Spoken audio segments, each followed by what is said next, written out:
Aser arbete perro begerto. Jetta perro begeloge coming. Bakarnish beaderto. Yirs beabegeloge coming.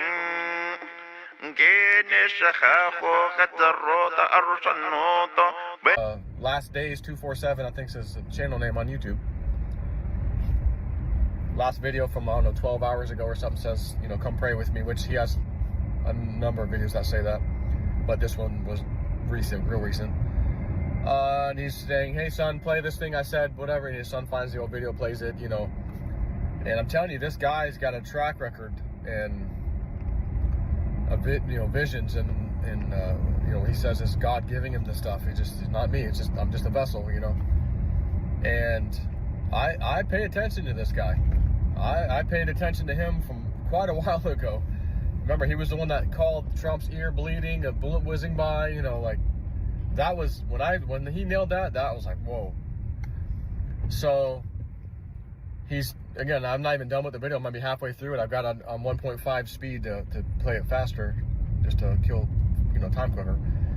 And he's talking about, you know, how Trump needed the Supreme Court to let the tariffs go through. They didn't. He said that, but I told you if they don't, he has a plan B, and the plan B is going to have to be a war, because he's got to cripple some of these economies that China and Russia are going to want to use to get oil, but we need to take that over so that essentially they're getting it from us, because they're going to try to destroy our economy. We're not going to allow that to happen. He even said the thing in Iran, it's not about nuclear weapons. It never was. We've been hearing this for 30 years. It's about taking them back to the Stone Age and crippling their economy. He has to do this, is what he's saying. So he said, remember, the Lord told me, pray for Houston, pray for Louisiana, pray for those areas where we have our oil refineries. I saw the sleeper cells. We're going to get hit. He says, and I don't remember hearing him say this part, but I may have forgotten or just didn't catch it when he said it a while ago. I saw cities and areas in America without power for 3 to 4 weeks. 3 to 4 weeks without power in America? In 1 mile. Does this sound like anything you've ever heard of? Anything you could even imagine in America? And again, I've had some pretty not wicked, but intense dreams of some of the stuff he said. Like, oh my God, I had a dream about that. He said that. I had a dream about that. He said that. You know, so when he says it, I'm like, okay, to me, that's like uber confirmation. Joe, you're gonna just be patient. Your dreams are gonna ultimately come true, some of these things. Not that I don't say that in a way like, oh, I wish my dreams would come true. No. I've had prophetic dreams, and I think they're gonna come true, and some of it is not good. But it has to be done. But I'm just trying to picture, again, $12 a gallon gas. Now that it's out in the live stream last night, I can just say the price. $12 a gallon gas in America is going to cripple everything in our country. It's going to destroy the prices of everything you can imagine, because everybody's going to be panic selling everything they don't need, including their stocks, investments. They're going to sell everything to just pay that damn gas bill. And if we have a tax on our oil infrastructure, and we have power grids out for weeks,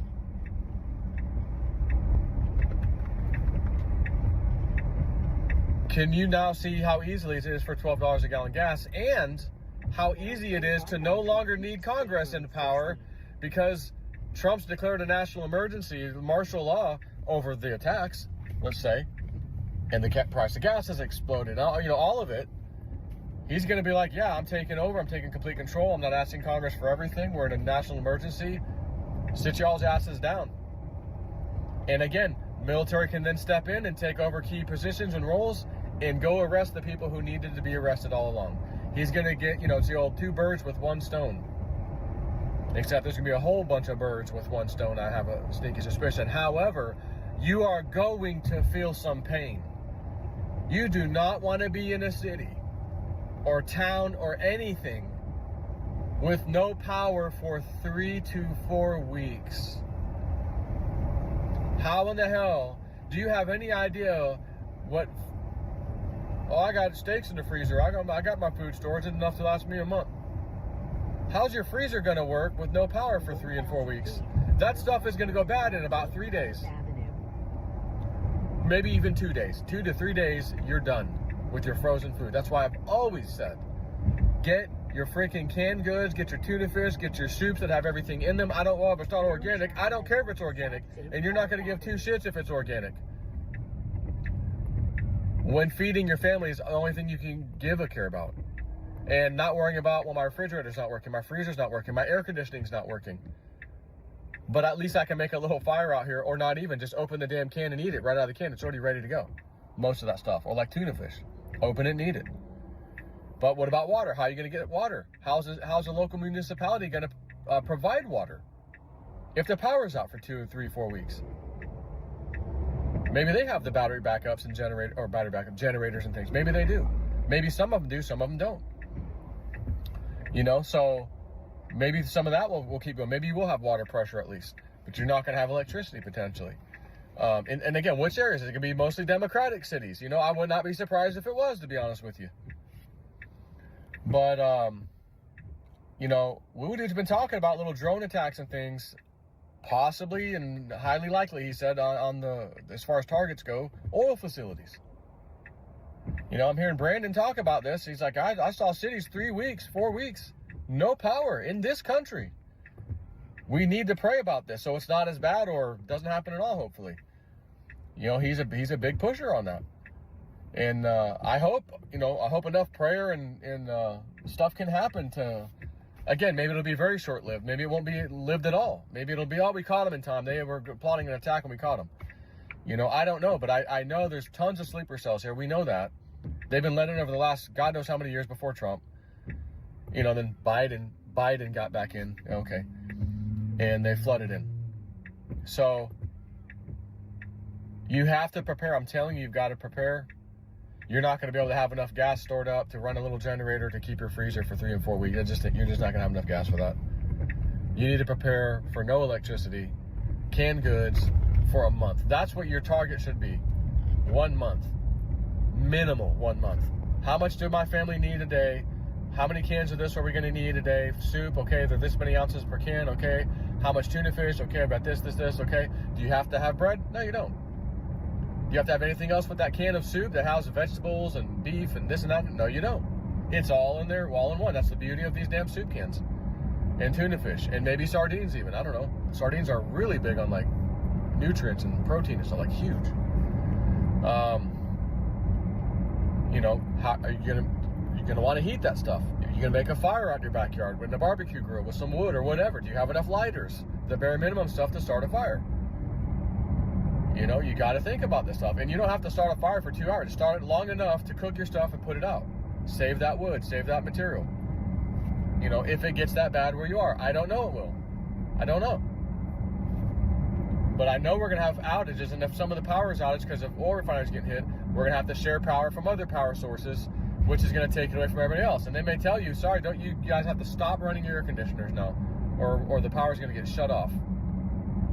Oh, and of course, us greedy bastards are going to go, I'm running my air conditioning. I have money enough. I don't care. I'm running mine. And everyone else is going to pay the price for it.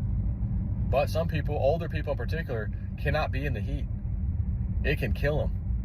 Remember my dad, way before even his last days, he was like, oh, I can't be out in the sun. I can't be out here like this. I got to go inside. Start breathing hard, sweating. I got to go inside. I can't stay out here. Okay, go ahead, Dad. That was way before, he was, dying of cancer. So, I mean, I can just imagine where this is going. Yeah, pray that this crap doesn't happen. Or if it does happen, it's very minimal.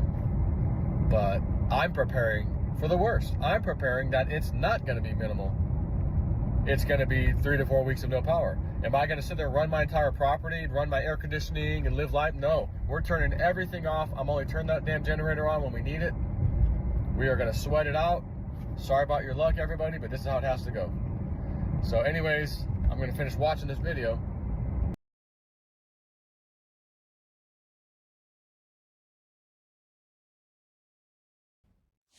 You're watching live now from Fox. Welcome back. I'm your host, Christy Matino. We're continuing to follow the latest here out of Pakistan. As we do know, Vice President J.D. Vance is there right now. These talks currently underway here. These Iran peace talk negotiations. That's a live look there outside that hotel. Now, I also wanted to share this here with you. President Trump just shared this to Truth Social just moments ago, as he's announcing that the U.S. is starting the process of clearing out the Strait of Hormuz. If you are just tuning in here with us, we shared this before the break. I want to just reiterate what we have learned here from the president. He announced today, quote, that we're now starting the process of clearing out the Strait of Hormuz as a favor to countries all around the world, including China, Japan, South Korea, France, Germany, and many others. Incredibly, they don't have the courage or will to do this work themselves. Very interestingly, however, empty oil carrying ships from many nations are all heading to the United States to load up with oil. This announcement comes as negotiations between the U.S. and Iran are currently unfolding there in Pakistan, as I just shared with you. But President Trump went on to say the fake news media has lost total credibility, not that they had any to begin with, because of their massive Trump derangement syndrome, sometimes referred to as TDS. They love saying that Iran is winning when, in fact, everyone knows that they are losing and losing big. The president goes on to say their Navy is gone, their Air Force is gone, their anti-aircraft apparatus is non-existent. Radar is dead, their missile and drone factories have been largely obliterated, along with the missiles and drones themselves, and most importantly, their longtime leaders are no longer with us. Praise be to Allah. The only thing they have going is the threat that a ship may bunk into one of their sea mines, which, by the way, all 28 of their mine dropper boats are also lying at the bottom of the sea. Now, President Trump said today, as you just read in that post, that massive numbers of empty oil tankers are heading to the United States. This coming a day after Fox News Digital reported that oil traffic through the Strait of Hormuz remains effectively halted. A backlog of roughly 3,200 vessels, among them 800 tankers and cargo ships, built up west of the strait as of just yesterday, with ships idling as operators wait for clarity on whether it is safe to pass. So we are just learning that here from President Trump. I did want to bring that post. He said, remember, the Lord told me, pray for Houston, pray for Louisiana, pray for those areas where we have our oil refineries. I saw the sleeper cells. We're going to get hit. He says, and I don't remember hearing him say this part, but I may have forgotten or just didn't catch it when he said it a while ago. I saw cities and areas in America without power for 3 to 4 weeks. 3 to 4 weeks without power in America? In 1 mile. Does this sound like anything you've ever heard of? Anything you could even imagine in America? And again, I've had some pretty intense dreams of some of the stuff he said. Like, oh my God. Arser arbete berbe gerdo. Yeta berbe geloge gomin. Bakarnish beade erdo. Yish beade geloge gomin. Genish khaho khatarota arusanoto.